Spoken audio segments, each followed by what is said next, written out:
Bonjour, dans cette vidéo on va corriger le DM numéro qui correspond à la leçon numéro 8, c'est-à-dire la leçon sur l'aire et périmètre. Alors donc le DM se présentait comme ça, comme étant un plan sur lequel il y a des salles et une entrée. Il y a un pavage, donc chaque pavé bien sûr il est de 1 mètre sur 1 mètre. Et après, bien sûr, donc chaque côté mesure 1 mètre, et celui-là mesure 1 mètre, etc. Alors, donc on nous demandait de combien va-t-il payer pour chaque salle, c'est-à-dire on va essayer d'abord de faire pour l'entrée.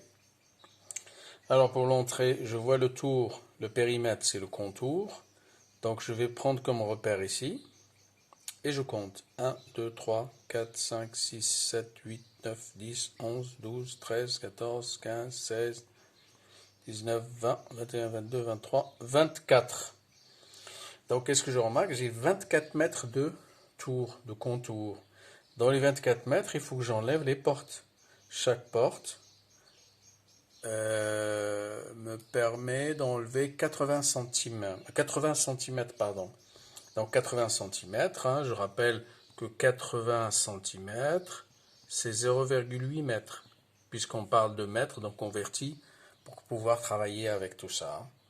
Donc deux portes, ça serait 1,6 mètres. Donc dans ce cas-là, c'est 1,6 mètres qu'il faut enlever du contour. Effectivement, donc on passe à l'entrée. Donc on va regarder ensemble pour l'entrée. Donc l'entrée, je vois que le périmètre de l'entrée sans les portes, c'est 24 mètres. Moins 2 fois 0,8. Ça me fait 24 moins 1,6.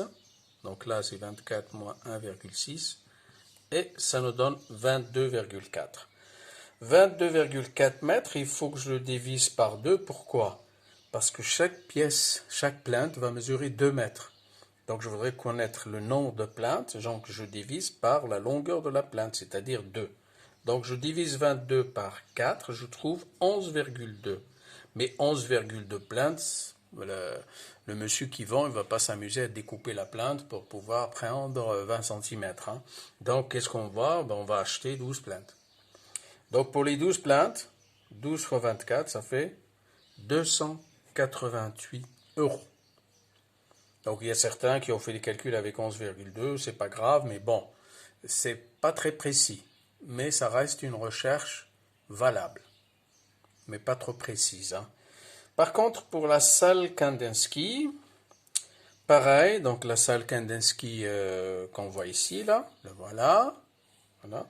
Donc si je compte le contour, donc je pars d'ici, là comme repère, j'ai 2, 4, 6, 8, 10, 12, 14, 16, 18, il faut compter ici. 18, 20, 22, 24, 26, 28, 30, 32, 34, 36. Il y a 36 mètres de contour et il faut enlever deux portes. Donc je fais 24, 36 pardon, moins, donc je reviens 36 moins le 2 fois 1,6, c'est-à-dire 36 moins 1,6, j'obtiens 34,4. 34,4, pareil, je divise par 2 pour les plaintes, je trouve 17,2, donc environ 18 plaintes. 18 plaintes fois 24, ça fait 432 euros. Idem pour Vasarely ou Vasarely, pardon. La salle Vasarely. Pareil, je compte, donc je reviens, je compte. Je prends le repère ici, donc j'ai 2, 4, 6, 8, 10, 12, 14, 16, 18, 20, 22, 24, 26, 28. Donc 28, j'ai combien de portes? J'ai une seule porte. Donc il faut que je fasse 28 moins 0,8, ça fait 27,2. 27, divisé par 2, ça fait 13,6, donc environ 14. 14 fois 24, 24 c'est le prix d'une plainte. Donc ça me fait 336 pour Vasarely. Il y a certains, ils ont fait un mauvais comptage pour les périmètres. Il faut faire attention de mettre un repère et compter le nombre de longueurs. Parce que le périmètre, c'est pas l'air, ne pas confondre. Et alors, pour Mondrian. Mondrian, pareil, je prends un repère ici, par exemple, et je compte 2, 4, 6, 8, 10, 12, 14, 16, 18, 20, 22, 24. Donc, j'ai 24 longueurs, c'est-à-dire le périmètre fait 24. C'est ce que je vois ici, 24 moins une seule porte. 32, divisé par 2, ça fait 11,6, donc 12. Et 12 fois 24, ça fait 288. La conclusion, il y a certains qui l'ont oublié, hein, la conclusion c'est quoi? C'est que je fasse le total quand même, le total de tout ce que je devais payer pour les différentes salles et l'entrée. Donc la facture s'élève à 1344 € de plainte. Voilà. Bien. On passe à la page 2. Donc dans la page 2, on vous parle de carrelage. Donc il faut carreler, donc j'agrandis un petit peu, voilà, il faut carreler nos salles, pardon, les différentes salles et l'entrée, sachant que 2,6 € est le prix d'une pièce. Et la pièce, c'est un petit carré, ou un carreau, comme vous voulez, qui fait 20 cm sur 50 cm.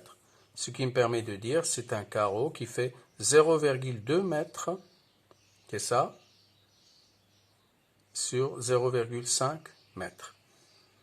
Donc si je calcule l'aire de ce petit carreau, je l'ai calculé ici, je trouve 0,1 mètre carré. L'aire, d'un petit carreau. Un petit carreau que je dois acheter pour pouvoir carreler mes pièces. Hein, d'accord? Donc sachant que l'aire de chaque carreau sur le dessin donné est de 1 mètre carré, je rappelle, c'est ça. Voyez? Donc, attendez, pardon, voilà. On a 1 mètre sur 1 mètre, donc chaque carreau de la pièce, le carreau qu'on achète, c'est pas le carreau de la maison. Hein. Donc là, c'est carrelé, c'est le grillage qu'on a ici, ou le quadrillage qu'on a là, n'a rien à voir avec le carreau. Hein. Donc ici, c'est 1 mètre fois 1 mètre le quadrillage. Donc le total d'un carreau ici, c'est 1 mètre carré. Donc pour que je remplisse celui-là, il faut que j'en mette 10 petits carreaux de 0,1 mètre carré. Alors, qu'est-ce que je vois? Je calcule l'aire de la première pièce. Donc, je reviens ici. Donc, je compte le nombre de carreaux ici. Donc, j'en ai 2, 4. 1, 2, 3, 4, 5, 6, 7, 8. 8 fois 4, c'est 32. Donc, je reviens ici. 32 fois 1 mètre carré. Donc, c'est-à-dire parce que chaque grand carreau, c'est 1 mètre carré. Donc, j'ai 32 mètres carrés. Ça, c'est pour l'entrée. D'accord? Je fais idem pour la salle Kandinsky. Je trouve 36 grands carreaux, donc ça me fait 36 mètres carrés. Je fais la même chose avec la salle Mondrian. Je trouve 20 mètres carrés. La salle Vasarely, je trouve 36 mètres carrés. Et après, je prends le total de toutes ces salles. Le total, je trouve 124 mètres carrés que j'ai. Maintenant, je voudrais connaître combien de petits carreaux. Donc, qu'est-ce que je fais? Je vois ici. Ah, je prends 124 divisé par 0,1, c'est-à-dire l'aire du petit carreau que j'ai ici, là, de tout à l'heure, c'est-à-dire celui-là, là. Celui-là qui fait 0,1 mètre carré. Donc, je fais 124 divisé par 0,1 et ça me donne 1240 pièces de carrelage que je dois acheter pour pouvoir carreler toutes les salles. Et après, c'est tout simplement, hein, l'étape suivante, je multiplie par le prix et ça me donne 3224.